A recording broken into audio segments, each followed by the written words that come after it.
Good morning बच्चों। तो हम लोग पिछले क्लास में क्या पढ़ लिए थे बताओगे? ये भी हम ही याद रखे हैं, विपरीत परासरण। ठीक है, तो उसको समझते हैं। इसका थ्योरी लिख लिए थे, ठीक है, ऐप पे मिल जाएगा नोट्स। पहले आप समझो कि विपरीत परासरण है क्या, परासरण क्या है। अभी भी नहीं याद है परासरण क्या है? परासरण कौन बताएगा? परासरण किसे कहते हैं? बता लवली। हाँ, बहुत बढ़िया, बैठो। अपरासरणी दाब, दांत नहीं निकालो, ये बहुत खराब स्थिति है। प्रासरणी दाब,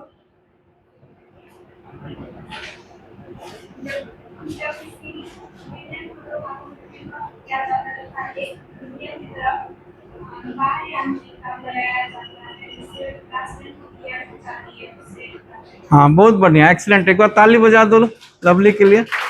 ठीक है, परासरण क्या है कि परासरण एक स्वतः प्रक्रिया है जिसमें एसपीएम द्वारा जो विलायक के अणु है वो दूसरी ओर चले आते हैं। किसके द्वारा?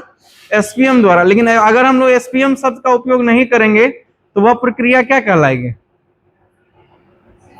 विसरण। सिर्फ एसपीएम ही है जो विसरण को परासरण में बदलता है। दूसरा इसमें है कि परासरणी दाब क्या होता है कि जो परासरण की प्रक्रिया को रोक दे, मतलब कि जो विलायक के अणु है उसको जाने से वो हटाओ, अंदर रखो उसको।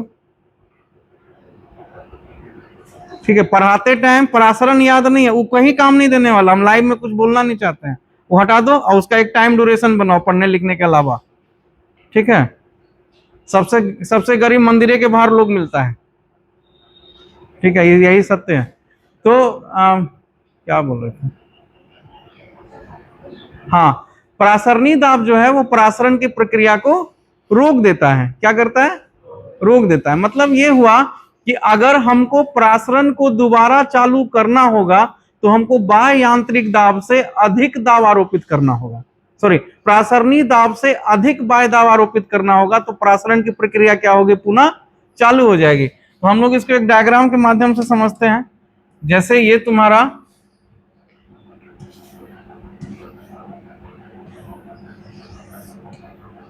हम लोग इधर क्या रखते हैं? विलियन। ठीक है, और इसका जो परासरणी दाब है ये क्या है? विलियन है। इसमें कौन कौन है? विलय प्लस विलायक। ठीक है, ये है तुम्हारा एसपीएम। क्या है ये? SPM, semi permeable membrane. और यहां हम लोग बाह्य दाब आरोपित कर रहे हैं, लेकिन अभी जो पी है वो पाई के बराबर है। तो इस स्थिति में क्या होगा? हम विलायक के कण को उजला कलर से दिखा रहे हैं। इस स्थिति में क्या होगा? कि परासरण की प्रक्रिया रुक जाएगी या होगी? रुक जाएगी, क्योंकि अभी परासरण नहीं हो रहा है। अभी प्रक्रिया क्या है? रुक गई है, क्योंकि अभी हमने किसको अचीव किया हुआ है? परासरणी दाब को। तो परासरणी दाब की स्थिति में परासरण की प्रक्रिया क्या हो जाती है? रुक जाती है। यानी कि जो विलायक के अणु है, ये कौन है? जो विलायक अणु है वो इस ओर नहीं आ पा रहे हैं। आ पा रहे हैं क्या? नहीं। अब हम लोग क्या करते हैं? इस यांत्रिक बाह्य दाब को बढ़ाते हैं और हम इस वैल्यू को लेके जाते हैं P ग्रेटर देन पाई से। मतलब परासरणी दाब से अधिक दाब हम लोग आरोपित कर रहे हैं। क्या कर रहे हैं? परासरणी दाब से अधिक दाब आरोपित कर रहे हैं। अब इस स्थिति में जो ये परासरण की प्रक्रिया रुकी हुई थी या क्या हो जाएगी? पुनः चालू हो जाएगी। फिर से परासरण की प्रक्रिया क्या होगी? चालू हो जाएगी। ठीक है, तो अब क्या हुआ कि जब परासरण की प्रक्रिया पुनः चालू हो जाती है, परासरणी दाब से अधिक दाब आरोपित करने पर जो विलायक के अणु है वो दोबारा क्या होंगे? दूसरी ओर आने लगेंगे। और इसी को हम लोग बोलते हैं विपरीत परासरण। मतलब परासरण को चालू करना क्या कहलाता है? विपरीत परासरण। अच्छा, एक चीज बताओ, तुम्हारे घर में जो आरओ यूज होता है पानी साफ करने का, उसका फुल फॉर्म क्या होता है? हमको तो ये नहीं समझ आता कि तुम लोग का सेंस ऑफ ह्यूमर कहां चला गया है। मतलब ये भी नहीं सोचते कि आरओ आरओ बोलते हैं कि थोड़ा सा जिज्ञासा जगे कि आरओ का फुल फॉर्म होता क्या है। आरओ आरओ बोलते हैं ना, आरओ का पानी पीना, आरओ का पानी, कभी जिज्ञासा हम लोग को तो बहुत जगता है, पहले के आदमी लोग को बहुत जगता है, आजकल के बच्चा को नहीं जगता है। ठीक है, क्या कि रील्स में मिला नहीं तो हम पूछ नहीं सकते। आरओ का मतलब क्या होता है? आरओ का मतलब होता है यही, रिवर्स ऑस्मोसिस। उसका फुल फॉर्म होता है आरओ का रिवर्स ऑस्मोसिस। तुम लोग और जो मिस्त्री होता है दोनों एक के जैसे हो। ठीक है, आरओ मतलब क्या होता है? रिवर्स ऑस्मोसिस, यही है आरओ। हम लोग जो बोलते हैं आरओ का पानी पी रहे हैं, तो आरओ का पानी, आरओ कोई ये नहीं है, वस्तु नहीं है। आरओ क्या है? एक प्रक्रिया का नाम है। ठीक है, एक प्रोसेस का नाम है, उसके आधार पर उस मशीन का नामकरण किया गया है आरओ मशीन, मतलब रिवर्स ऑस्मोसिस। उस मशीन का काम क्या है कि अगर मान लो इसमें गंदा पानी है, तो तुम लोग देखता होगा कि आरओ में एक तरफ यहाँ पे व्हाइट रंग का लगा रहता है, लगा रहता है। ये क्या है? ये तुम्हारा एसपीएम है, यही है सेमी परमेबल मेम्ब्रेन। ये पहले पानी को क्या करता है? इससे गुजारता है, उसमें से जो प्रेशर के कारण क्या होता है, प्रासरण की प्रक्रिया उसमें स्टार्ट होती है, तो जो गंदा पानी है वो हम लोगों को छन के बाहर निकल जाता है, और जो सॉरी हाँ ठीक है, जो गंदा पानी है, गंदगी है, वो छन के क्या होगा? बाहर निकल जाएगा। और जो साफ पानी है, वो जो पानी क्या है? विलायक है ना, पानी क्या है? विलायक है। और ये जो एसपीएम है, इससे पास कौन करता है? विलायक। तो इससे जो पानी है, वो पानी शुद्ध पानी बनकर इधर आता है। तो पानी शुद्ध बनता है, उसमें और भी सिस्टम लगा रहता है, यूवी सिस्टम है, कंकर पत्थर है, बहुत सारा प्रोसेस है, वो सबसे गुजर के आता है। लेकिन जो मेन प्रोसेस स्टार्ट होता है पानी को भेजना साफ होने के लिए, वो यहीं से स्टार्ट होता है। इसी को हम लोग क्या बोलते हैं? विपरीत परासरण। विपरीत परासरण समझ में आया? अगर हम लोग विपरीत परासरण को परिभाषित करेंगे तो सिंपल सा परिभाषा है। क्या है परिभाषा? किसी विलयन की ओर जब प्रासरणी दाब से अधिक बाह्य आंतरिक दाब आरोपित किया जाता है, तो प्रासरण की प्रक्रिया पुनः स्टार्ट हो जाती है, शुरू हो जाती है। इसी प्रोसेस को हम लोग क्या बोलते हैं? विपरीत परासरण। और विपरीत परासरण का सबसे अच्छा जो तुम्हारा यूज है, उपयोग है, वो है तुम्हारा पानी का शुद्धिकरण करना, समुद्र से नमक निकालना। तो ये सब जो है इसके प्रमुख क्रियाविधि है। समझ में आया? और आरओ सिस्टम, आरओ प्रोसेस का उपयोग हम लोग डायलिसिस में भी करते हैं, खून चढ़ाने में भी, खून को, रक्त को साफ करने में भी किया जाता है। ठीक है, बात समझ में आया? ठीक। इसके बाद तुम्हारा एक टॉपिक आता है,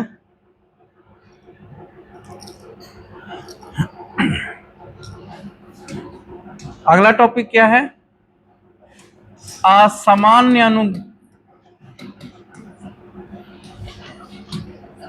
लास्ट टॉपिक है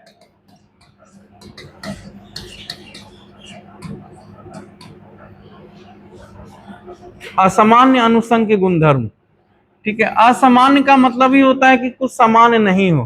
तो पहले तो फिर से समझो इस चीज को, एकदम स्थिर समझो। बहुत मजेदार लेक्चर है और लास्ट टॉपिक है। ठीक है, बहुत कंफ्यूजिंग वाला टॉपिक है, लेकिन हम इसको बहुत आसान तरीके से समझाते हैं। ऐसे बुक वगैरह में पढ़ोगे, हो सकता है लेक्चर भी देखोगे तो थोड़ा कंफ्यूजन होगा। इसको बहुत प्यार से समझाते हैं। इसको समझो, अनुसंग के गुणधर्म क्या होता है? एकदम स्टार्ट से स्टार्ट करते हैं। अनुसंग गुणधर्म किसको बोलते हैं? लवली, अंकित, अनुसंग गुणधर्म किसको बोलते हैं? अनुसंग गुणधर्म होता है कि विलयन का वह गुण जो विलय के कणों की संख्या पर निर्भर करता है। ठीक है, ना कि उसके संगठन और उसके प्रकृति पर। मतलब हम क्या मिला रहे हैं इससे मतलब नहीं है, कितना मिला रहे हैं, कितना मोल मिला रहे हैं, इससे मतलब है। ठीक है, तो अनुसंग गुणधर्म 4 प्रकार का होता था। अपेक्षिक वाष्पदाब का अवनमन, क्वथनांक का उन्नयन, हिमांक का अवनमन और प्रासरणी दाब। ठीक है, यहां तक कोई दिक्कत? अब ये 4 प्रक्रियाओं में हम लोग इसको आदर्श विलयन मान के चल रहे थे। मतलब कि आदर्श विलयन यानी कि इसमें किसी भी प्रकार का जो अणु है, ना ही उसका वियोजन हो रहा है, ना ही उसका संयोजन हो रहा है। अब ये चीज क्या है, अब इसको समझो।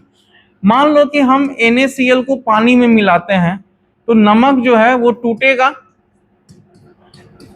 Na+Cl में टूटेगा ना। तो जब इसमें टूटेगा तो इसमें आयनों की संख्या विलयन में बढ़ेगी या घटेगी? हाँ, जब ये आयन में टूटेगा तो आयनों की संख्या बढ़ेगी या घटेगी? घट जाएगी। मतलब ये आयन में टूट रहा है लेकिन घट जाएगी। तो तुमको हम एक रुपया दे रहे हैं लेकिन तुम बोल रहा है मेरा रुपया गिन घट रहा है। हाँ, क्या होता है? घट जाएगा कि बढ़ जाएगा? आयनों की संख्या जो होगी वो बढ़ती है। आयनों की संख्या क्या होगी? बढ़ जाएगी। अब इसी तरह से दूसरा एग्जांपल है, जैसे बेंजोइक एसिड या बेंजीन जो है, अगर वो तुम्हारा एसिटिक एसिड से मिलता है यानी कार्बोक्सिलिक एसिड से मिलता है, तो इस स्थिति में इसमें बनता है हाइड्रोजन बंधन और ये दोनों जो है वो आपस में जुड़ जाते हैं। यहां हो रहा है वियोजन। ये क्या हो रहा है? वियोजन। वियोजन मतलब होता है टूटना, ये टूट रहा है। और यहां होता है संयोजन। यहां क्या होता है? संयोजन। ये दोनों आपस में हाइड्रोजन बॉन्ड बनने के कारण से दो अलग अलग अणु हैं, दो अलग अलग आयन है, वो आपस में क्या हो रहे हैं? जुड़ रहे हैं। ठीक है, जिस कारण से इसमें आयनों की संख्या बढ़ेगी या घटेगी? घट जाएगी। बात समझना क्या हुआ? अभी तक जो हम लोग कैलकुलेट किए थे, हम लोग सीधा बोल रहे थे कि नमक को इसमें डाल देते हैं, और हमको ये नहीं, हम उसमें कैलकुलेट कर रहे थे कि अगर नमक को डालेंगे तो आयनों की संख्या बढ़ रही है या घट रही है, इस पे कोई हम लोग डिस्कस नहीं कर रहे थे। लेकिन वानथॉप नामक वैज्ञानिक ने 1886 ईस्वी में आकर के एक सिद्धांत निकाला कि असामान्य अनुसंग गुणधर्म भी सभी विलयनों पर लागू होगा। मतलब उनका ये कहना था कि जब हम किसी चीज को किसी में मिलाते हैं, या तो संयोजन होता है या तो वियोजन होता है। लेकिन अगर चीनी का केस ले तो ना ही उसमें संयोजन हो रहा है ना ही उसमें वियोजन हो रहा है, मतलब वो टूट ही नहीं रहा है। तो ये तीन तरह का केस वो बोला कि अगर हो सकता है विलय के कणों में कोई संयोजन वियोजन नहीं हो, मतलब ना ही टूट रहा है ना ही किसी से जुड़ रहा है। लेकिन दूसरा केस हो सकता है वो टूट रहा है, जैसे नमक के केस में हुआ। तीसरा केस उसने बोला कि संयोजन भी हो सकता है, जैसे इस केस में हुआ। ठीक है, इस कारण से क्या होता है कि अनुसंग के गुणधर्म जो है, मतलब यानी उसका जो वैल्यू है वो क्या होता है? बदल जाता है। क्या हो रहा है? बदल जा रहा है। और इसी को कहा उन्होंने अनुसंग के गुणधर्म, असमान अनुसंग गुणधर्म। तो अगर हम लोग असमान अनुसंग गुणधर्म को परिभाषित करेंगे तो कैसे करेंगे कि किसी विलयन में विलय के कणों के संयोजन या वियोजन के कारण जो उनके गुणधर्म में भिन्नता आती है, उसे उस विलयन का क्या कहते हैं? असामान्य अनुसंग के गुणधर्म। यहां तक कोई दिक्कत? इसको कैलकुलेट करने के लिए वानथॉप ने अपना एक वैल्यू दिया जिसको कहते हैं आई, और आई को कहा जाता है वानथॉप फैक्टर। क्या कहते हैं? वानथॉप फैक्टर। इस आई का वैल्यू का मान होता है, क्या होता है फॉर्मूला? प्रेक्षित बटा सामान्य। इन है, यानी कि जो हम लोग एक्सपेरिमेंट से या प्रैक्टिकली निकलता है प्रेक्षित, ठीक है, अनुसंग के गुणधर्म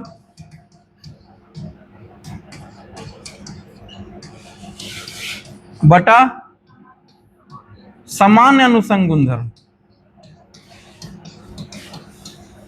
मतलब जितना दोनों के कारण जो सामान्य हम लोग अनुमानित कर रहे हैं कि इतना आना चाहिए, उसको नीचे रखेंगे, और कितना परिवर्तन होके आ रहा है उसको ऊपर रखेंगे, और दोनों का जो फैक्टर होगा वही फैक्टर कहलाता है आई। क्या होगा? आई। ठीक है, जैसे कि NaCl के केस में क्या हो रहा है? संयोजन हो रहा है। अगर संयोजन होता है, देखो यहां लिखा हुआ भी है, ठीक है। अब आई का जो वैल्यू है, अगर संयोजन और वियोजन कुछ नहीं हो रहा है, विलय के कणों में ना ही संयोजन हो रहा है ना ही वियोजन हो रहा है, तो उस स्थिति में आई का मान किसके बराबर होगा? 1 के बराबर, मतलब कोई परिवर्तन नहीं होगा। लेकिन अगर वियोजन होता है तो आई का मान बढ़ जाएगा, वो हमेशा बढ़ेगा। क्यों बढ़ेगा? जैसे मान लो कि हम NaCl है, NaCl के केस में आयनों की संख्या कितनी हो जाएगी? 2। तो आई का वैल्यू तो हमेशा 1 से ज्यादा ही होगा ना। तो अगर वियोजन होता है तो उस केस में आई ग्रेटर देन 1 होगा, और अगर संयोजन होता है, क्योंकि इसमें 2 अणु मिलकर 1 अणु बन रहा है, इसलिए इसमें हमेशा इसका जो वैल्यू है वो 1 से डाउन में चला जाता है। ठीक है, तो संयोजन के लिए क्या हो जाएगा, i लेस देन 1।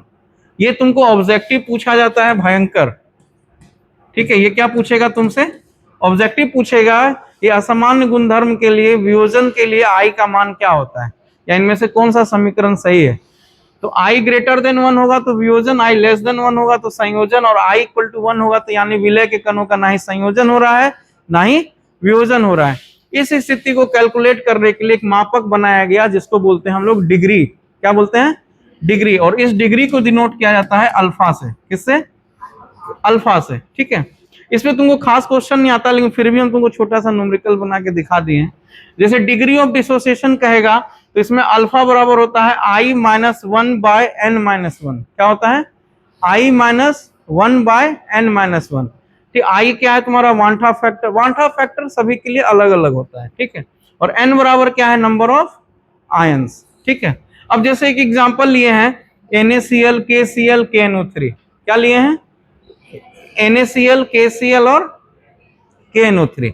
अब NaCl के लिए अगर आयन में टूटेगा, क्या टूटेगा, Na प्लस Cl माइनस, तो कितने आयन में टूटा, 2, तो n बराबर कितना हो गया, 2। इस वैल्यू को इस पे पुट कर दो, क्या हो जाएगा, i माइनस 1 बाय 2 माइनस 1। क्या हो जाएगा, i माइनस 1। यहां तक दिक्कत।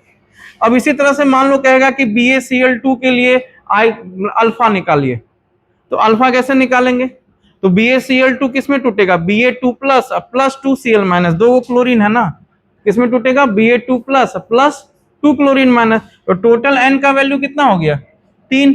इसको यहाँ पे फॉर्मूला में बिठा दो, अल्फा बराबर क्या हो जाएगा, i माइनस 1 बाय n बराबर कितना है, 3। 3 माइनस 1 इक्वल टू कितना हो जाएगा, i माइनस 1 बाय 2। बस यही सब ऑब्जेक्टिव पूछता है, छोटा छोटा। ठीक है, इसी तरह से डिग्री ऑफ एसोसिएशन के लिए जो सूत्र होता है वो है अल्फा बराबर n इंटू आई माइनस 1 माइनस आई बाय n माइनस 1। ठीक है, ये तुम्हारा किसका सूत्र है, डिग्री ऑफ एसोसिएशन। यानी कि असामान्य गुणधर्म का जो मान है वो तुमको निर्भर करता है कि आयन की संख्या बढ़ रही है या आयन की संख्या घट रही है। अब अगर आयन की संख्या बढ़ेगी और घटेगी तो क्या होता है, देखो जो अनुसंख्य गुणधर्म है, जो अनुसंख्य गुणधर्म है वो समानुपाती होता है नंबर ऑफ सॉल्यूट पार्टिकल का।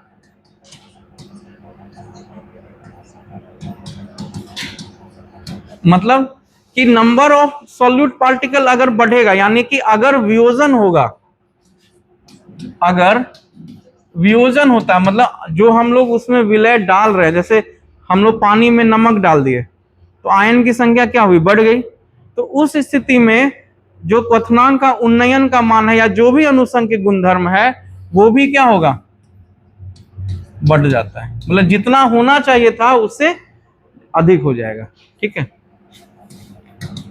क्या बढ़ जाता है, अनुसंख्य गुणधर्म। ठीक है, लेकिन मान लो किसी विलय को हम लोग डालते हैं विलायक में और उसमें क्या हो जाता है, संयोजन, तो आयनों की संख्या विलय के कणों की घटेगी या बढ़ेगी, घट जाएगी। अब अगर संख्या घटेगी तो अनुसंग गुणधर्म का मान भी क्या होगा, घट। यानी कि हो सकता है कि हिमांक का अवनमन जो हम कैलकुलेट जो अनुमानित कर रहे थे उस मान से क्या होगा, घट जाएगा, कम हो जाएगा। इसमें क्या होता है, घटता है। बात समझ में आया। तो वियोजन की स्थिति में अनुसंग गुणधर्म का मान बढ़ता है और संयोजन की स्थिति में अनुसंग गुणधर्म का मान घट जाता है। इसी को बोलते हैं हम लोग असामान्य अनुसंख्य गुणधर्म। इसीलिए जो हम लोग P not minus P by P not बराबर जो एक्स विलय हम लोग नॉर्मली लिख देते थे, इसके लिए हमको एक आई फैक्टर लगाना पड़ेगा। आई ये बताएगा कि मान घट रहा है या मान बढ़ रहा है। ठीक है, इसी तरह से अगर हम लोग डेल टीबी क्वथनांक के उन्नयन के लिए लगाते थे ना, क्या लगाते थे, केबी इंटू एम विलय लिखते थे ना, यही लिखते थे। तो अब यहाँ पे हमको क्या लगाना पड़ेगा, आई, क्योंकि आई फैक्टर ये डिसाइड करेगा कि जो वैल्यू है वो बढ़ रहा है या घट रहा है। इसी तरह से अगर हम लोग पाई बराबर सी आर टी नॉर्मली लिखते थे विदाउट एनी कंक्लूजिंग केस में, अगर आई फैक्टर लगा देंगे तो यह बताएगा कि हो सकता है कि संयोजन होगा तो अनुसंख्यिक गुणधर्म यानी पाई का मान जो है क्या होगा, बढ़ जाएगा, और अगर वियोजन होगा, सॉरी घट जाएगा, और अगर वियोजन होगा तो पाई का मान बढ़ जाएगा। ठीक है, समझ में आया? वो डीप टॉपिक था, बढ़िया से पढ़ा दिया। नहीं समझ में आया होगा तो एक बार ऑनलाइन देख लेना, और अगर तब भी नहीं समझ में आया तो ये जो 2-3 पॉइंट लिखे हैं इसको याद कर लेना। ठीक है, तो तुम्हारा जो ये चैप्टर है ये हुआ खत्म। ठीक है, समाप्त। इतिश्री, इतिश्री मतलब शुरू होता है, खत्म होता है। ठीक है, समझ में आया? कल तुम लोग का टेस्ट है, पूरा चैप्टर खत्म हुआ विथ ऑल टॉपिक्स। ठीक है, 13 दिन का लेक्चर चला। ठीक है, अब ये चैप्टर इतने ही दिन का है, इससे ज्यादा हो सकता है, इससे कम समय में इसको नहीं पढ़ाया जा सकता। ठीक है, अब हम लोग 13 तारीख से स्टार्ट करेंगे नया चैप्टर विद्युत रसायन। ठीक है, जिसका जिसका फी नहीं जमा है सब 12 तारीख से पहले जमा करना, क्योंकि तीसरा चैप्टर स्टार्ट हो जाएगा और इसी महीने खत्म भी हो जाएगा।